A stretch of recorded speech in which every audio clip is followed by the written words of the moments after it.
didn't spend as much time together. Even though we were 2.5 years apart, we were 3 grades apart, or 4 at one point.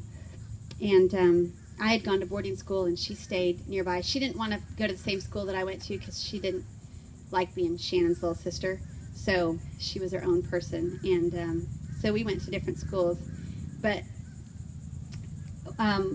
when I would come back on breaks, we would do a lot of things together. We were inseparable during those times, and we would laugh and stay up late. And my mom, when we were little, would put us to bed before the sun went down. Seriously, summers 7 o'clock, summer, winter, it was 7 o'clock. The guy outside is mowing the lawn outside my window, and I'm in bed. But when we were older, of course, she couldn't do that anymore. So we'd sit in the living room and watch TV, and she would just walk by and glare at us, try to guilt us into going to bed, and we just laughed. And but one time we went out to a Mexican restaurant, and Sonja and I always argue about whose idea this was. I say it was mine, but it was probably really hers. I never let her hear me say that, but it probably was really her idea because it's just kind of the thing that she would do. So my mom was ordering. It was like one of those doors, you know, where it's like half of a door, so you can see her through the top. So she's talking to this girl and ordering. And just the way she was standing, it was like the perfect opportunity to hit the back of her legs.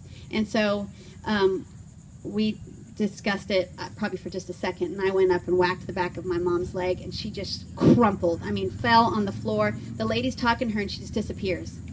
So finally the lady looks over, and my mom's just laying there laughing, and the two of us are over on the side rolling, and it was one of my favorite moments. And Sonja, if she were here, would tell you that she did it. It was her idea, and I had nothing to do with it. We had some special times after I got into college, because I took a year out and spent it working task force at a church conference area, which was right next to her school.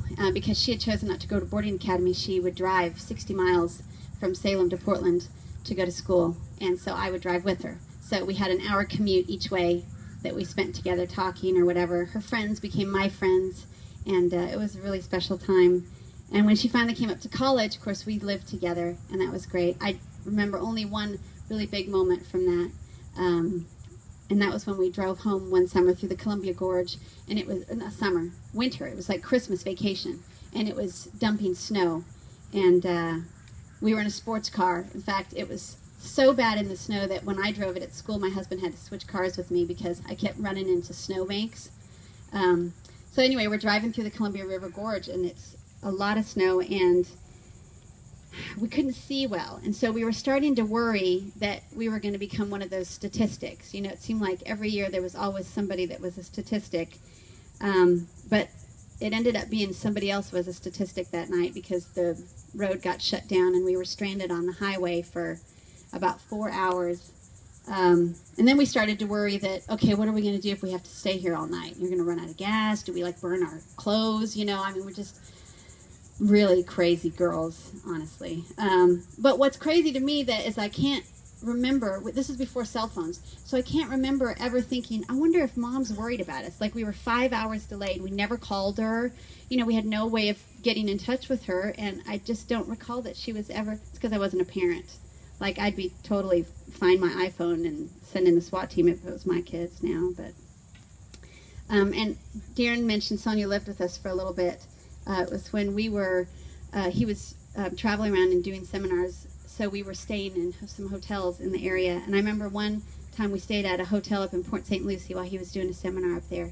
And I had 3 kids at the time. So Zane was the youngest, and he was still nursing. He was about 8 months old. And the kids all got this nasty virus from the hot tub, you know, like sores and just miserable. None of us could sleep. And they passed. I had a case of thrush, so I had to quit nursing Zane, and so Zane was really just miserable. He was such a poor baby. Felt so bad for him. So Sonja would get up and probably almost all night long walk him up and down the hallway when he couldn't sleep. And he had this thing that it made him feel good. He would pinch one arm and suck on the other arm. So she's got welts on this arm and hickeys on this arm, and she still goes back and forth and walks with him. And I don't know if it was that or something else, but the two of them have always been like this. They both love surfing, skateboarding, motorcycles, Dave Mira, Kelly Slater. Zane, not so much on Bryan Adams, but maybe that's a girl thing. I don't know.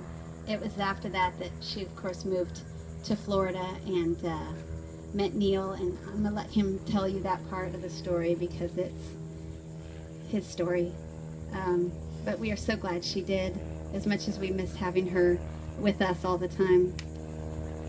I just wanted to say a couple of things about Sonja's life. I don't know what it's like to face your own mortality, because of course I never have. But they say it changes you, and I think they're right, because Sonja did change. It wasn't that she was a different person. I think it was that she realized what things were important in her life, and she began to value some of the things that she had learned when she was younger and maybe had let go of, like we do when we grow up. If it felt to you, some of you guys that spend a lot of time with her, that maybe she pulled back, it was never because she didn't love you.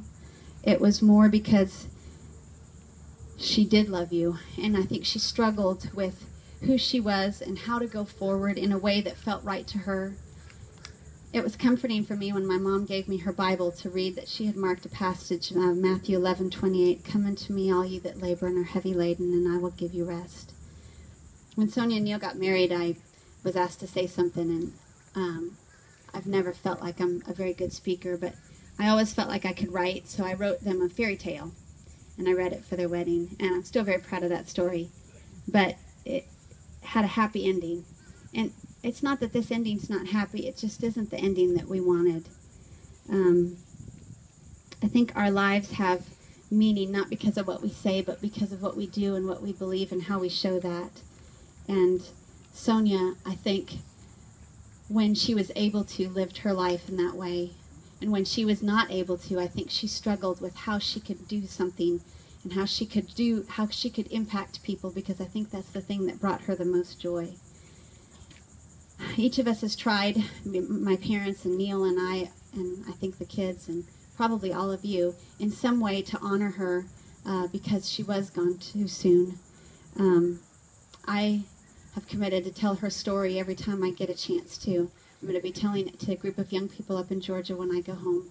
And my mom has committed to sharing her story with books that were important to Sonja and messages of hope that she knows Sonja wanted people to know, especially the people she loved. Neil is setting up a foundation in her name. And we encourage you guys to, if you want to help in that endeavor, to reach out to us. A good friend of ours who happens to be Micah's Bible teacher in college sent her a message that I wanted to share with you before I finish.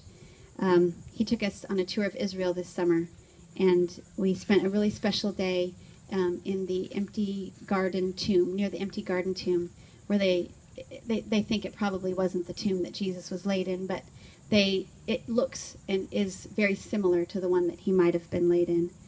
And my girls had a chance to sing there.